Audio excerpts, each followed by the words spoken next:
After 4 days rest and recuperation at Biarritz and Angers, it was time to head off eastwards to the Pyrenees and to try and pick up a stage of the Tour de France. Here's a montage of more photos from Biarritz and Angers, just to let you know what it's been like for 4 days.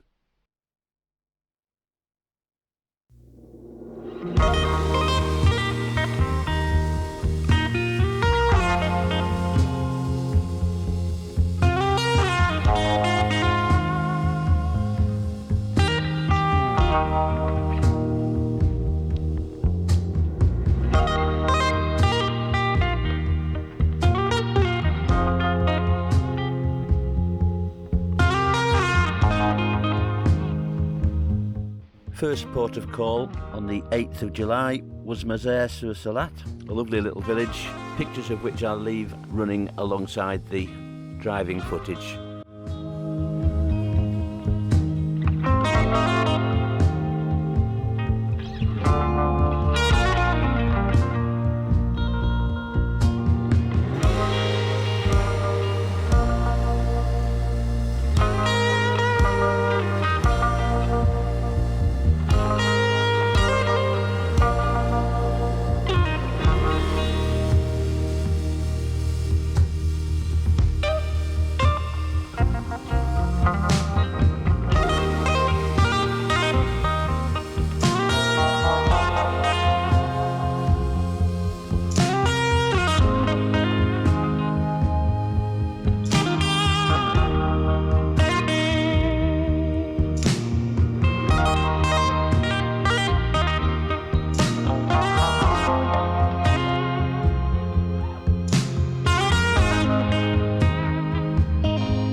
Driving on the slopes of the lower Pyrenees was very easy, some gorgeous views, lots of bends and up and downs as you'd expect.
Stage 16 of the 2021 Tour de France was taking place on the 13th of July between Pas de la Casse and Saint-Gaudens, the finishing line that day. The length of the stage is 169 kilometres, classified as hilly. I decided that it would be easier to find a place on a second category climb, and even then decided to get there 2 days in advance just to make sure that I could park up, get a place at the top of that climb. They would already have done a second category and first category climb before that, and then I would be positioned at the top of the Col de Portet d'Aspet, 1,069 metres from sea level. The climb itself would be over 5.4 kilometres at an average gradient of 7%. After leaving the Col de Portet d'Aspet, they would have one more fourth category climb before finishing on a flat road in Saint-Gaudens.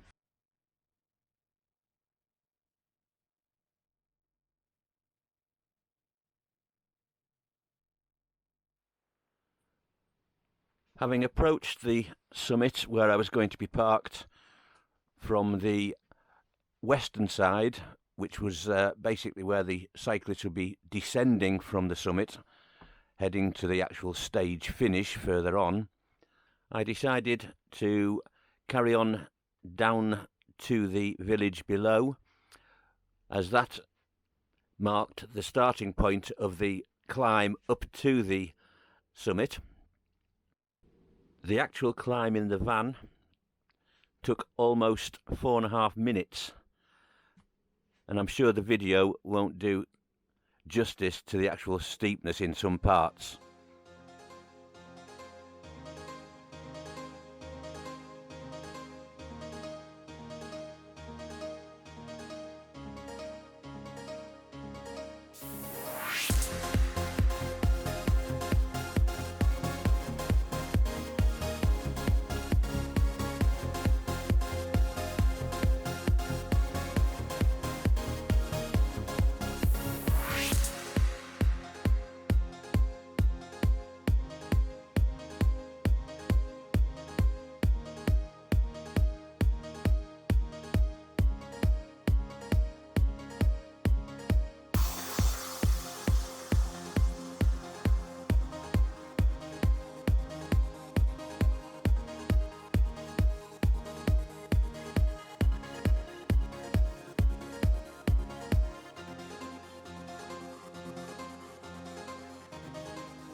Having reached the Col de Portet,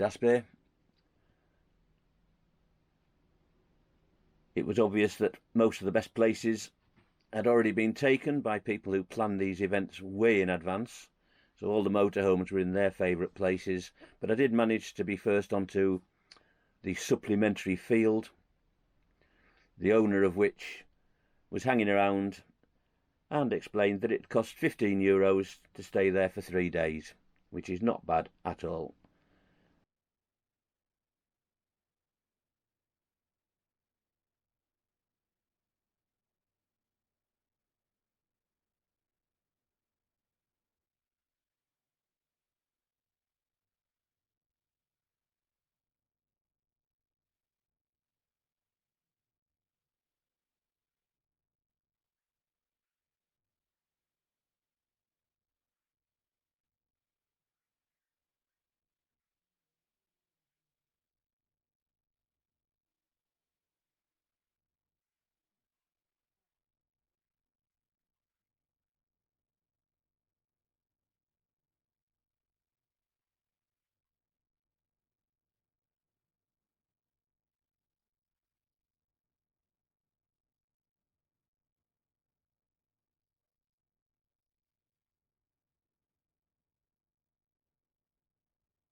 There are bears up there.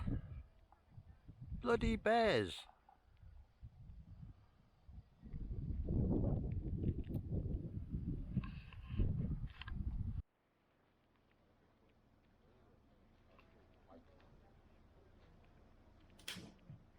The day before the stage, the weather was quite nice, but when we woke up on Tuesday the 13th, the clouds had closed in and it was very miserable, drizzly.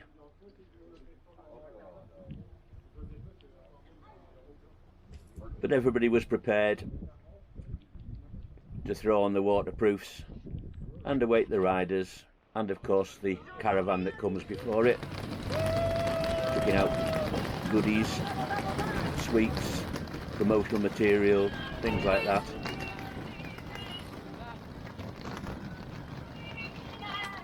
And I was happily chatting away to 3 Colombian lads who were taking in the tour for their first time, trip of a lifetime for them, and they were going to try and catch a couple of more days, trying to stay ahead of the tour in their hired camper van.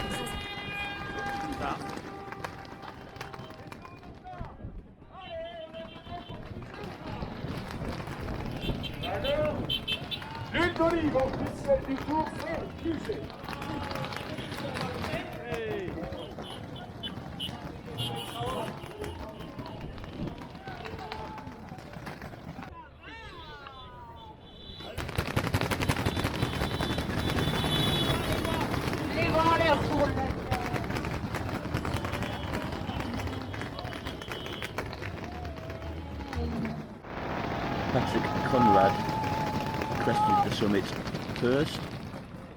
How fast was that?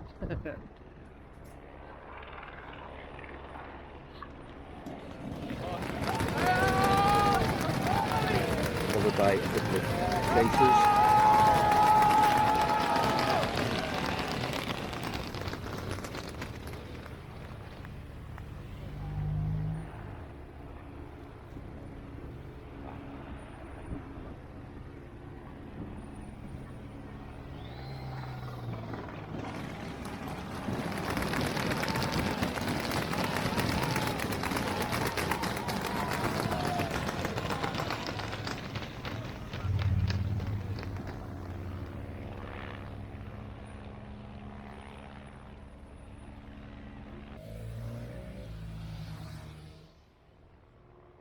The peloton were not far behind, the peloton being all of those riders still with something to ride for that day, either themselves or for their team leader.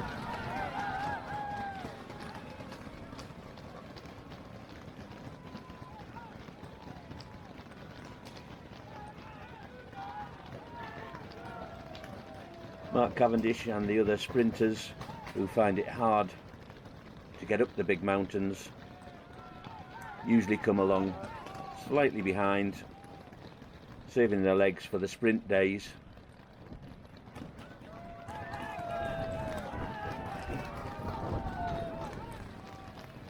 And Mark Cavendish was indeed amongst those back markers, but well in the time limit. It was at this point that the Manx Missile met the Scud at 3,500 feet. The Manx Missile, Mark Cavendish, would in this tour go on to achieve 34 stage wins, equalling Eddie Merckx's record. The following day we set off further eastwards through the Pyrenees, heading for the town of Foix, where I believe there's a fairly impressive castle, so I hope to be showing you that in the next video. In the meantime, don't forget to subscribe, like and comment if you wish. See you next time.